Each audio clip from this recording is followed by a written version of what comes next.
भूमिका के अंदर भाव तनी उठा के दे बाबू। अबला उठा के देवे में तेज है। अरे मर्दवा तो से हारमोनियम उठा के मांगत हई। अच्छा ढेर देर ले बजावत हुआ। उठावे के जा अगर थक गल होबा मास्टर तो औरों को मास्टर लेके हम काम कर ले, वो में के भैया जल्ला आवा तोरे पत्ती से आवाज उठा के मंगली हो।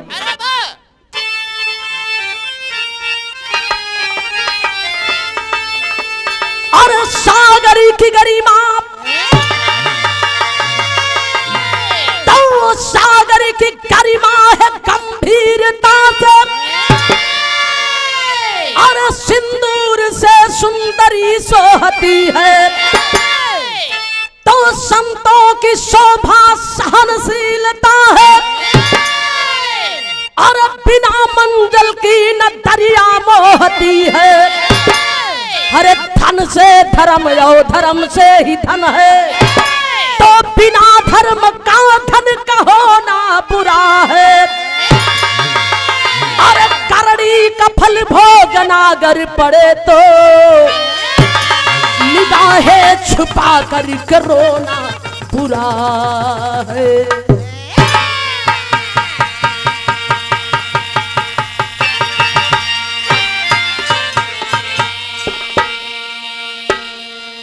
करड़ी का फल भोगना अगर पड़े तो निगाहें छुपा करके रोना बुरा है।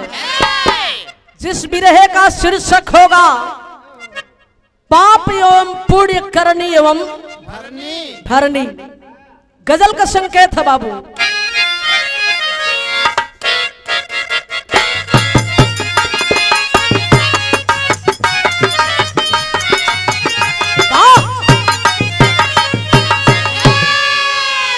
ई गजल का लाइन स्वर्गीय हमरे रामदेव गुरु अपनी जवानी के आलम में गा के चल गई लन। अपने जवानी के आलम में बड़ा मचल के गावा है। कौन लाइन हो? अरे ऐ मुसाफिरी भटकते हो क्यों दर दर, अरे ऐ मुसाफिर भटकते हो क्यों दर दर, दोनों आलम का रहबर मदीने में है, ऐ मुसाफिर भटकते हो क्यों दर दर, दोनों आलम का रहबर मदीने में है।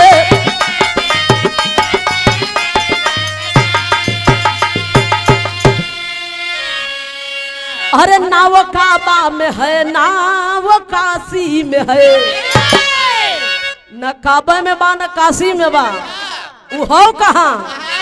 अरे नाव काबा में है नाव काशी में है, खोल कर दे खलो तेरे सीने में है, नाव काबा में है नाव काशी में है,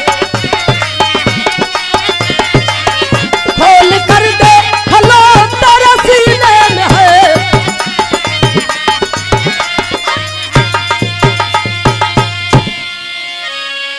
बिरहा में भाव दी हलगल, अरे आश्रितों के लिए आसरा है बहुत, वो आश्रितों के लिए आसरा है बहुत, बेसहारों का कोई सहारा नहीं, आश्रितों के लिए आसरा है बहुत।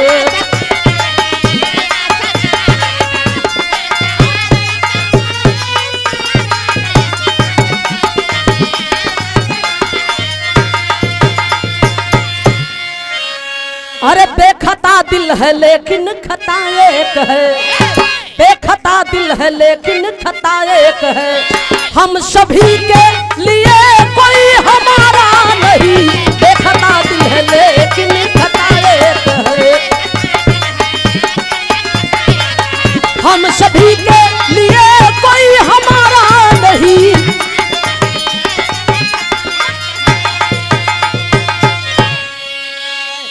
बेखता दिल है लेकिन खता एक है, हम सभी के लिए कोई हमारा नहीं। कहानी कहीं से शुरुआत हो गई।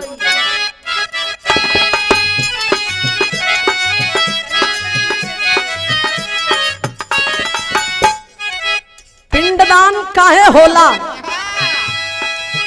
पापी और पुण्य दोनों साथ साथ रहते हैं, पापी और पुण्य दोनों साथ साथ रहते हैं, पुण्य से कटता पाप लोग यही कहते हैं।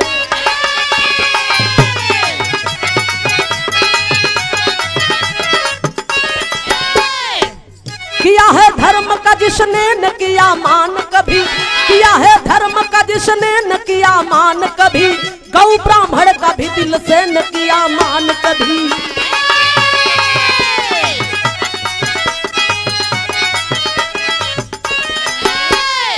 आय हाय, कहानी यही से एक गजब मिलल। श्राप के दंड से दंडक बन कहा जाता है, श्राप के दंड से दंडक बन कहा जाता है, जहां पशु पक्षियों से भी न रहा जाता है।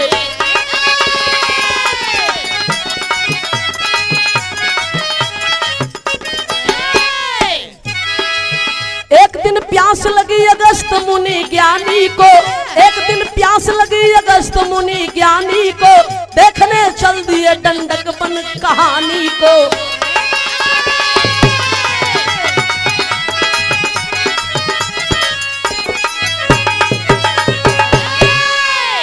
भैया बाबूजी लोग बिरहा बहुत आप लोग सुन ले हो बात सुनेला, लेकिन इहो बिरहा एक नसीहत आपके देई।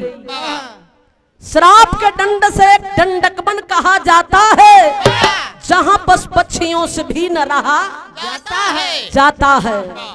श्राप के दंड से एक दंडक बन जौना बन में चिड़िया चुनमुन पशु पक्षी जिया जंतु आवाज सुने के ना मिलेला, देखले के बाद दूर कहो। ओ वन में कोई ना रहल, ई बात सुनल के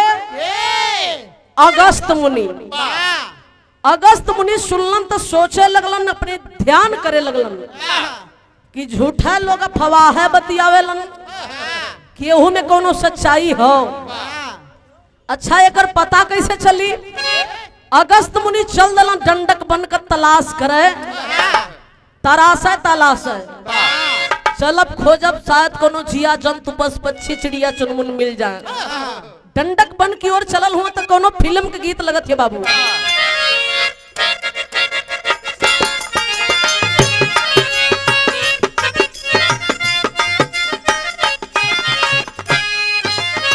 फिल्म का नाम गंगा किनारे मोरा गांव, गाना तीसरा हो।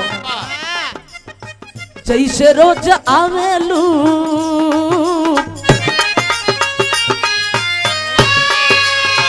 जैसे रोज आवेलू तू टेर सुनी के, आई हो रनी दिया नीतरी बन के। जैसे रोज आवेलू तू आई हो रनी दिया नीतरी बन।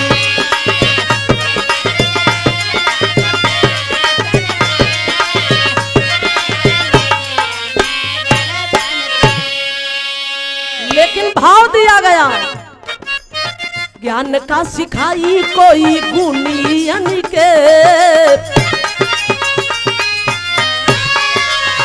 ज्ञान का सिखाई कोई गुणियन के, चांद सूर्य धुने वाले धुनियन के।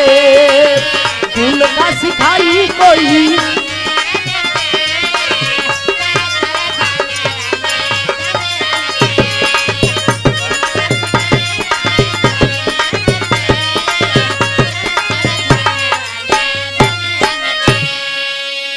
जंगल में चलना तब बनवा में लागल मुनिया गस्त के पियसिया।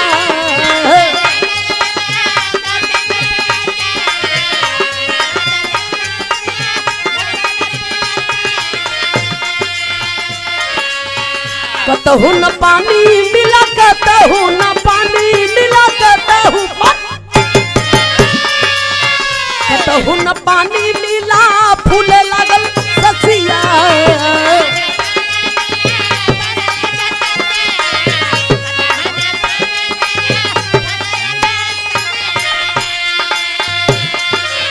मूल मंत्र मीठा चाही मुनियन के,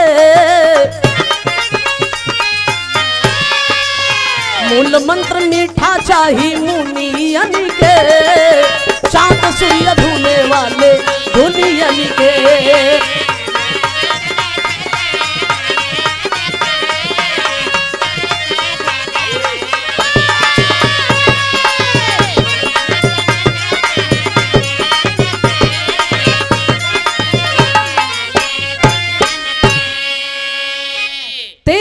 समय बीत गल, अगस्त मुनि के बड़ा तेज प्यास लगल, बुझा था कि पानी बिना प्राण छूट जाई।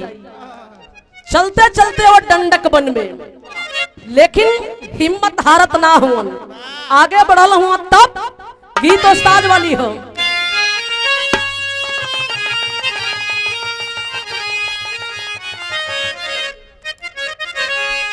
अच्छा, ये फितवा बनल रहल, लोग काटे खातिर भुला गई का। अच्छा, कोई और आवत तर्ज हो। अरे कवना कराई पिया घर बैठवला, अरे अपने कोयलरिया में लागल रे, निरमोही दगा दई, अरे पागल रे निरमोही दगा दई।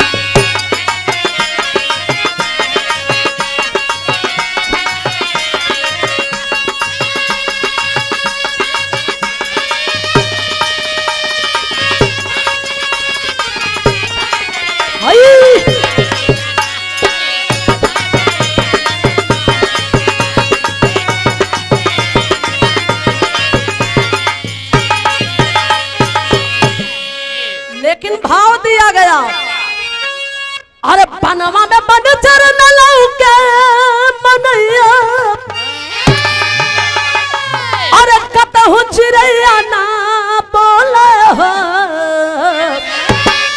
अखियै में पुतरिया अरे डोले हो, अखियै में पुतरिया डोले हो। जय हो जय हो, अरे जागा भोले बाबा भगवती माई।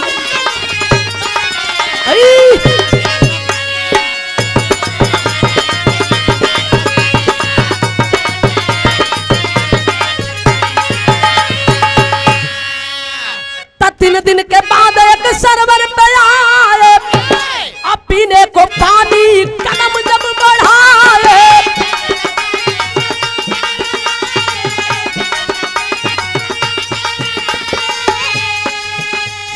छटा से घटा गिर आई, और बिना मौसम के बरसात होला, अखियै में पुतरिया। अभी चल जाएगा।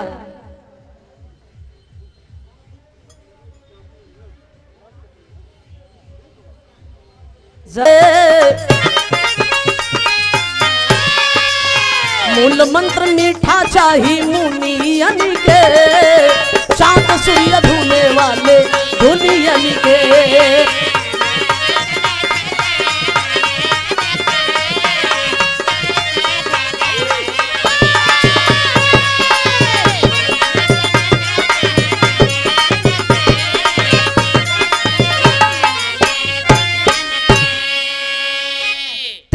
समय बीत गल, अगस्त मुनि के बड़ा तेज प्यास लगल, बुझा था कि पानी बिना प्राण छूट जाई। चलते चलते वो डंडक बन में, लेकिन हिम्मत हारत ना हुआ, आगे बढ़ल हुआ। तब गीत उस्ताद वाली हो।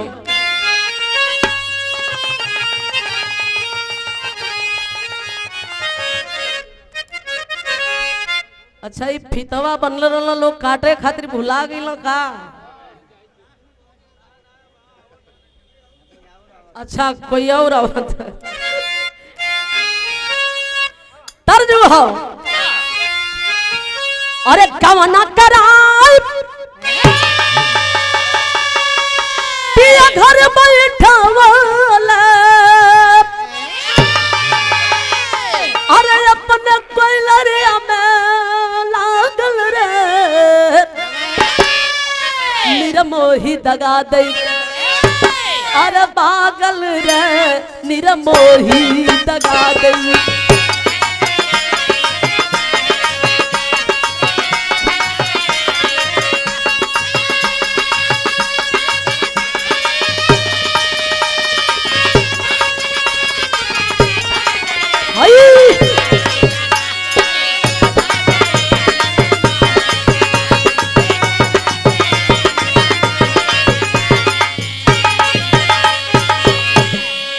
लेकिन भाव दिया गया अरे बनवा में बन चरण लौके मनैया अरे कतहु चिड़ैया ना बोले हो अखियई में पुतरिया अरे डोले हो अखियई में पुतरिया डोले हो जय हो जय हो अरे जागा भोले बाबा भगवती माई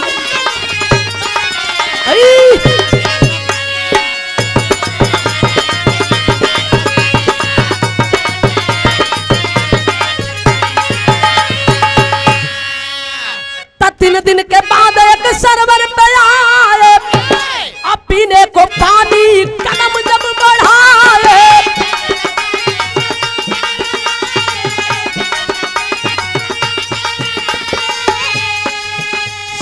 छटा से घटा गिर आई और बिना मौसम के बरसात होला अखियई में पुतरिया अभी चल जाएगा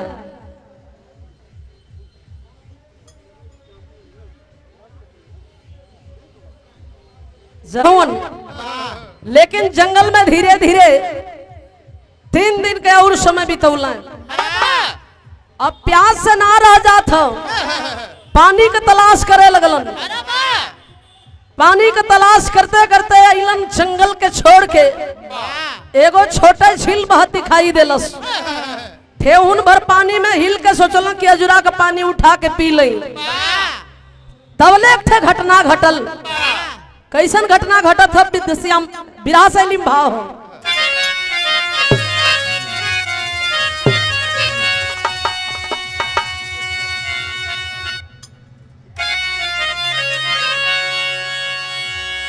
अरे पियसिया बिन पानी के बुझ गई अरे संवरी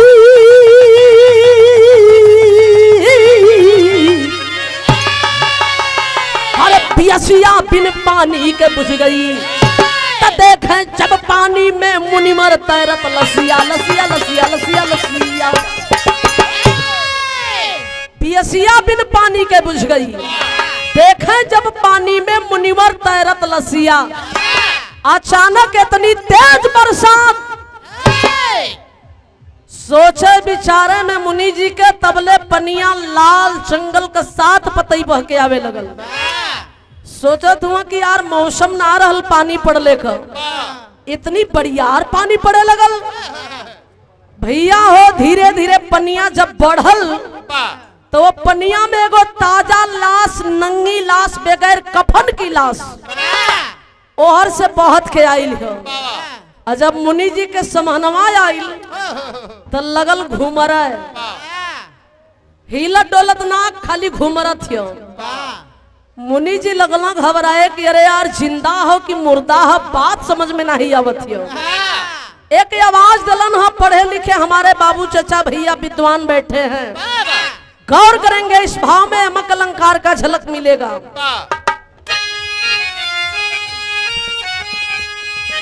अरे छलह छहात जल युक्त मुनि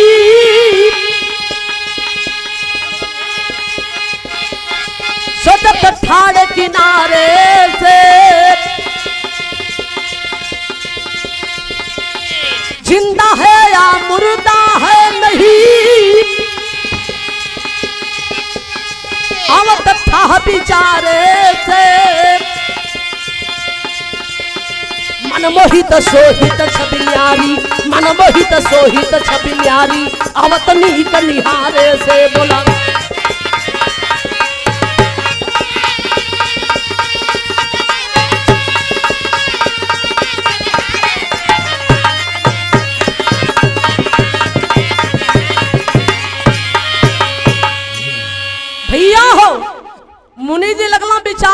जिंदा हो कि मर गई हो। आवाज दिला कहला कि इंसान अगर जिंदा हो तो मेरे सामने से किनारे लग जाओ, अगर मुर्दा हो तो मेरे नजरों से दूर हट जाओ। ए भैया वो जिंदा नहीं हो तो मुर्दा है, लेकिन असमंजस से बात से हम कि ओहर से बहत के आल जब हमारी समनवा आल तो लगल घूम रहा है, न आगे जाता न पीछे जाता। अभी भी वो मुर्दा हिलत डोलत ना खाली घूम रहा था वही पानी में।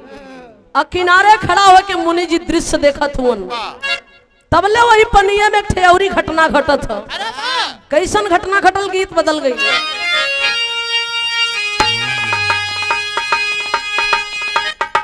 भाव हो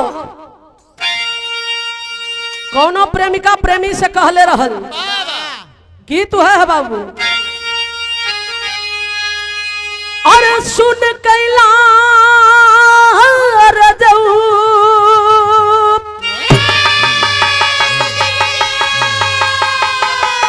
कहे सुन कैला रजऊ की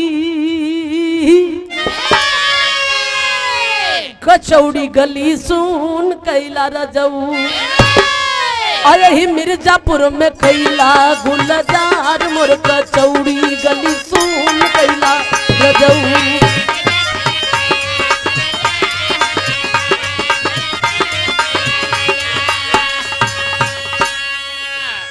ए भैया यही गीत के एक लाइन विश्वनाथ चचा गाँव है। कैसे जब हमार उनकर भेंट हो तब यही गीत पे हमार उनकर तनी कसी कसा हो ऊ गाँव कहे छुआया जाई रजऊ।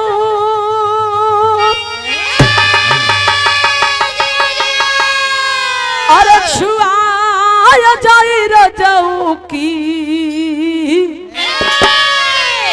गगरी छुआया जाई रजऊ। कहे सैया हो धर्मवा में जाया जाई, यह सही हो।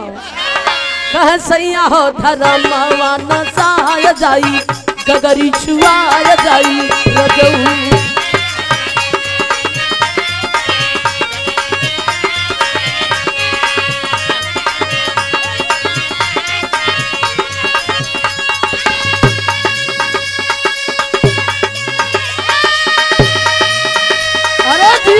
जीव क्या बात है।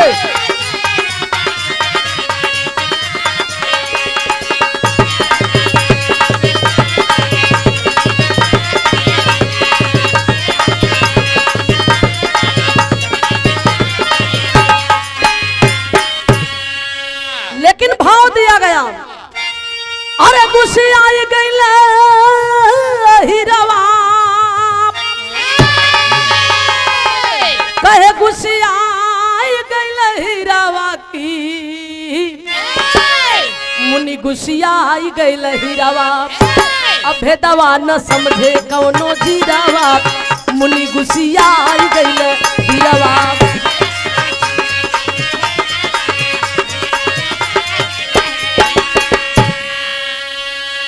भीतर वाली बात अभी मुनि जी समझ ना पौला। ए भैया तबले देखत का हुन तर्ज बुढ़ऊ वाली हो। अरे नायला नायला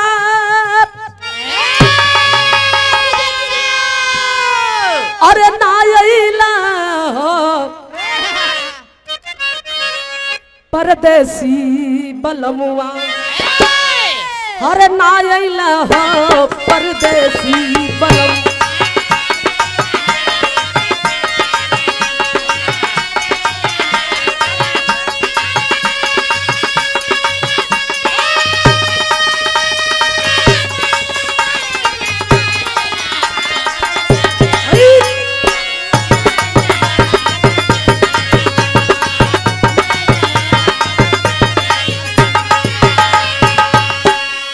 लेकिन भाव दिया गया। अरे कवन जोगिया अरे तब कवन जोगिया फिर पनियई में मनिया अरे कवन जोगिया फिर पनियई में मनिया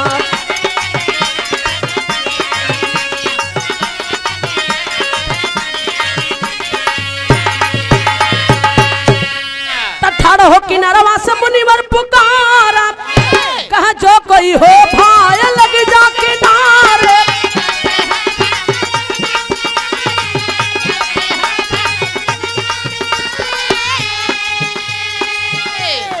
अरे मैं हूँ साधक और तब सफल ज्ञानिया फिर पनियई में मोनिया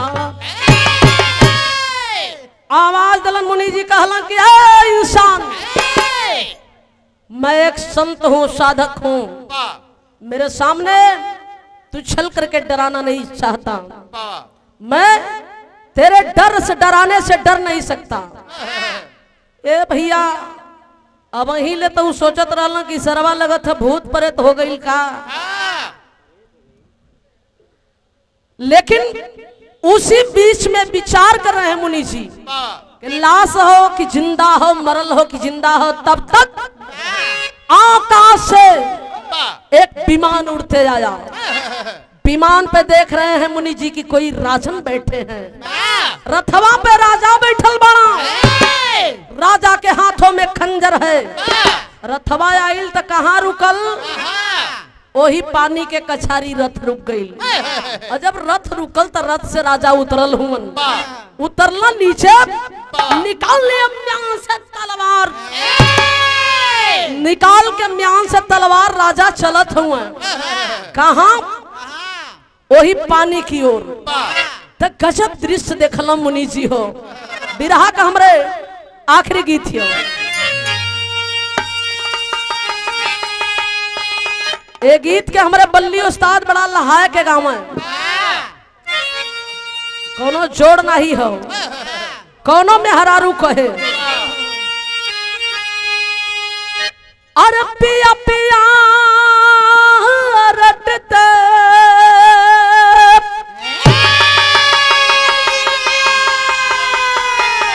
अरे पियर बैली दहिया सोखिया अरे पिया मतलब बाबा कयार प्रीतलई भागल रे सखिया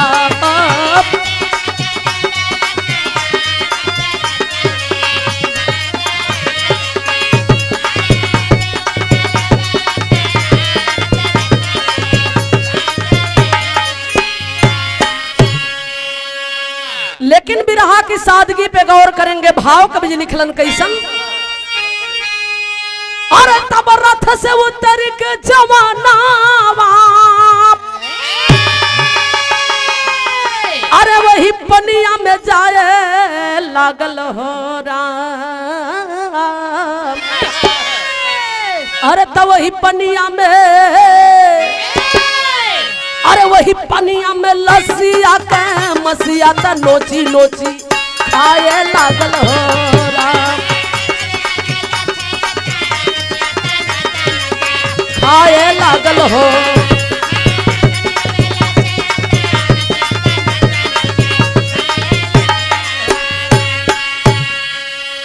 राजा हुई लाश पे गईलन जवन लसिया घुमरत रहल तैरत रहल उसी लाश पे आसन मार कर बैठ गए बैठ के वही तलवार से काट काट के लाश की मांस खींच खींच के खाए लगलन राजा और का देखल राजा का दृश्य और का मुनि जी देखलन अरे काटी के कटारी से नया नावा ए भैया चनाया से चबाए लागल हो राम अरे तब देखल अरे देखल जब मुनि जी सामनवा त मनवा डे राय लागल हो राम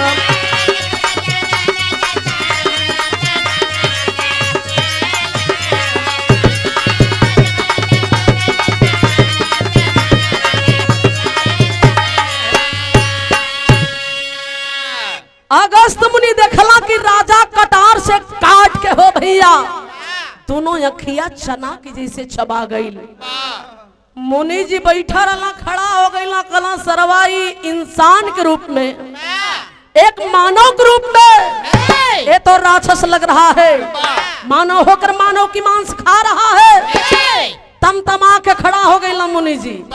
जब खड़ा भइला तबले राजा कैला का बिरहा में पहपट का भाव हो।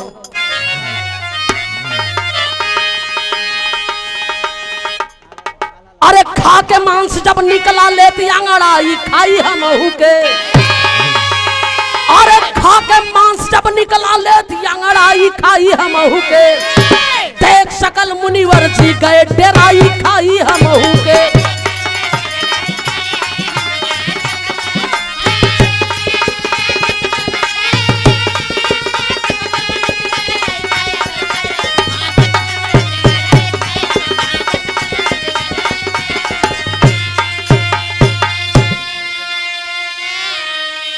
करके साहस पूछ पड़े, तुम कौन कहां से आते हो? अहो के मानो मानो का तू क्यों मांस को खाते हो? अरे बता दो अपनी जीवन की सच्चाई खाई हमहू के। तन का पेपर मुनिवर कर ठिठाई खाई हमहू के। मुनि जी हिलते हुआ तबले तो राजा खा के मांस से अंगड़ाई लेला तान के। जब अंगड़ाई लेला तो बुझा था कि मुनि जी का धोती वोती खिसक जाए चाहत है। डर के मारे लगला सोचे कि सरवा जब राक्षस है बा एक मानव के खा गई तो हमरे में का रखल बा, हो न हो ओहर का मांस खत्म कर दे, हमारी ऊपर नंबर लगा दे। जब राजन चले हैं यही एक ठे मुनि जी चालाकी कैलन, दू लट्ठा दूर रह गई तबले आवाज लगा, खबरदार अय मानो रुक जाओ, तुम कौन हो, कहां से आते हो, क्या तुम्हारा नाम है? तर तर तर तर जब चार छठे सवाल रखलन राजन बड़े शालीनता से खड़े हो गए। कहला कि श्रीमान मेरा परिचय जानना चाहते हैं तो मैं भी आपसे अपना परिचय बता ही देता हूँ। मैं कौन हूँ, कहाँ का रहने वाला हूँ, मेरा नाम क्या है और मैं इंसान का मानव का मांस क्यों खा रहा हूँ। का बतौलन अलहम भाव हो।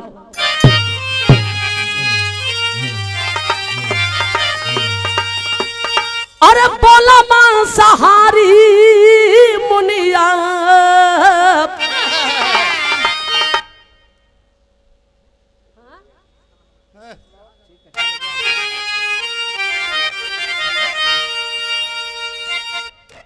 तुहार बात सुनो है अब राजा कहलन अरे बड़े भाग्य होला संग तनी के दर्शनवा।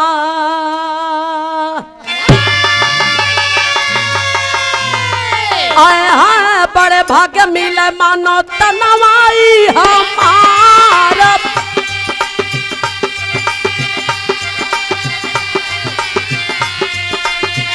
बड़े भाग्य मिले मानो तनवाई हमारा।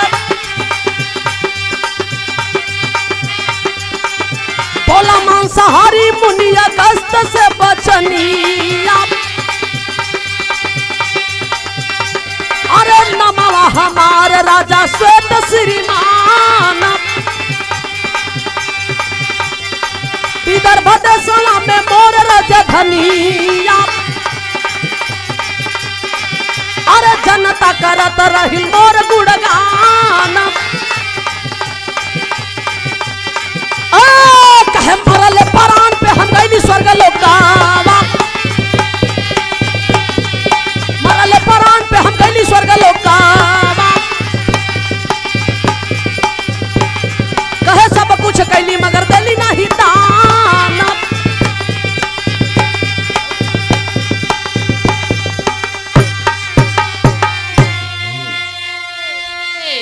राजन बताने लगे श्रीमान मेरा परिचय जानना चाहते हैं।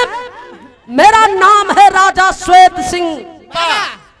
मैं विदर्भ देश का रहने वाला हूँ। विदर्भ देश में कभी हमारी राजधानी हुआ करती थी। वहां की जनता मेरा गुणगान करती थी। मैं जब तक इस दुनिया में जीवित था श्रीमान, सब कुछ किया, लेकिन एक बहुत बड़ी चूक कर गया। जानते हैं क्या? मैंने जीवित जब तक था दुनिया में, मैं अपनी हाथों से किसी व्यक्ति को दान नहीं दिया। जब मैं यहाँ दिया ही नहीं, तो वहां जाने के बाद मुझे खाने के लिए मिलेगा क्या? इसलिए मैं जब जब भोजन मांगता हूँ स्वर्गलोक में, मुझे भोजन नहीं मिलता। यही सवाल का जवाब मिलता है कि क्या तूने कुछ दिया है जो आज खाने के लिए मांग रहा है? मैं इस मृतलोक में आता हूँ, जो लाश की मांस में खा रहा था, ये किसी और की लाश नहीं है श्रीमान, या खुद की हमारी लाश है। मैं स्वर्गलोक से इस मृतलोक में आता हूँ अपने आत्मा को, इस अग्नि को संतुष्टि दिलाने के लिए। मैं अपनी लाश का मांस खा करके और अपनी आत्मा को संतुष्टि दिलाता हूँ। हाँ, एक उम्मीद लेकर आता हूँ। आज इस समय में भी हो करके, इस दुख के घड़ी में भी होते हुए, जिस दिन अगस्त मुनि जैसा कोई मुनि मिल जाए, मैं इस जन्म में भी कुछ न कुछ अपनी हाथों से दान दे दूं, शायद ये मेरा ग्रह मुझसे दूर हो जाए। तब अगस्त मुनि कहे कि अय राजन, जिस अगस्त मुनि के तलाश में तू ना जाने कितने वर्षों से भटक रहा है, वो अगस्त मुनि कोई और नहीं है राजन, यही अगस्त मुनि जो आज तेरे सामने खड़ा है। दौड़ गए राजन, दोनों पैर छान लिए मुनि जी का, पैर पकड़ के एक ठे रिक्वेस्ट कहला का आखिरी भाव।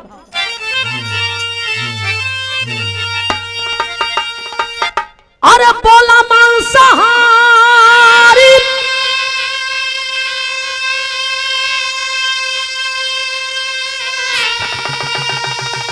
अरे हम के तारई के बड़ी, डूबल धारा में नवरिया निसारई के पड़ी।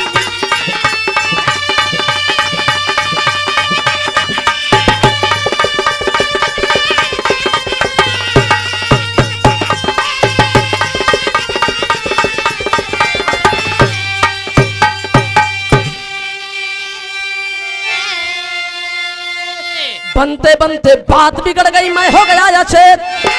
अरे सारा बीज बोने पर भी तब परती रह गया खेत, रेत से भर गई निसारे के पड़ी।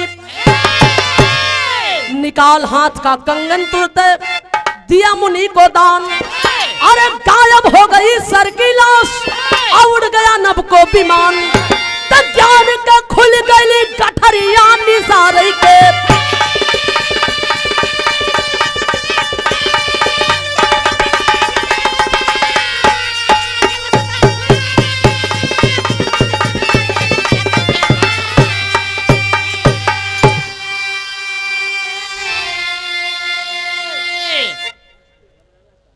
यही से हम कहिला, दान किया मानवतन पाया, धर्म किया सुख धाम।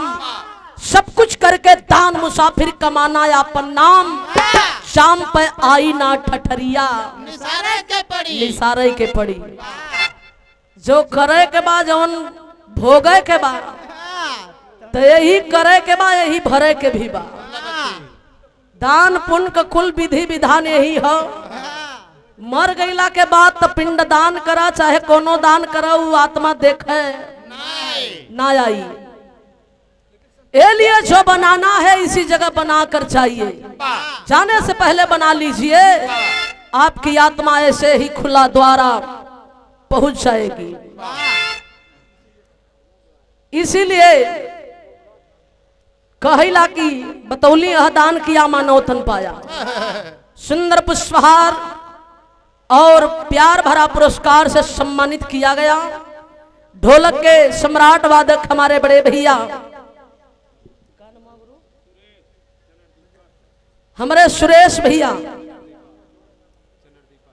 चनरदीपा से मिर्जापुर की माटी से ई बिरहा सुने खातिर कजरी का कार्यक्रम छोड़ के आइल हूँ हमारी बिरहा के पाके सुंदर पुष्पहार पुरस्कार दे के सम्मानित कैलन भैया के बहुत बहुत सादर प्रणाम हो सब भैयन के एक स्वर में प्रणाम। विराम मेरा विराम की ओर चला। जिंदगी जीने के लिए मेरे बाबूजी नवयुवक साथी लोग 100 साल जरूरी नहीं है, कुछ ही दिन जी लीजिए इस दुनिया में, कुछ ऐसा कर्म कर जाइए जो आपके पीछे आपके जाने के बाद जमाना आपके नामों का आपके करनी का गुण गाए। जैसे कमेटी में देखा पिंडदान सब नहीं करेला, सब अपने दादा बाबा के बाबू माई के गया ना बैठावेला। बड़ा वैसना लड़का होलन जवन सोचेला कि हमार दादा दादी बाबू माई एहर और भटकत हुए ऐसे नीक तर जाए वहां ले चल के गया में बैठा दें। तो बड़ा भाग्य से गया में भी बैठा के लोग आवेलन, बड़ा हर्ष होला, बड़ा खुशी होले। कोई कार्यक्रम रखेलन, भंडारा रखेलन। सम्मानित हैं हमारे बड़े भैया जो इस कार्यक्रम को सफल बनाए सुचारू रूप से। आखिरी भाव है बिरहा विराम की ओर चला। गुरु बिहारी गुरु गणेश गुरु सूर श्याम का लीला और धवल चंद्रिका रामदेव का जोड़ कोई न मिला।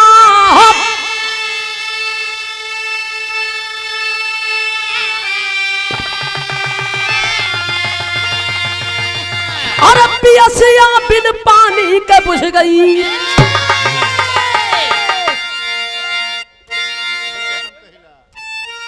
इतना तो उनके भैया कैसे कहेंगे, सुभाष भैया हितनाथ हुए, बहादुर के बनोई हूँ। सुभाष भैया तनी ध्यान दियो, हम कही लायाज याद खातिर। अरे पियसिया बिन पानी के बुझ गई, तब बिंदु सी प्रसाद का अब के पोछी असिया हो पियसिया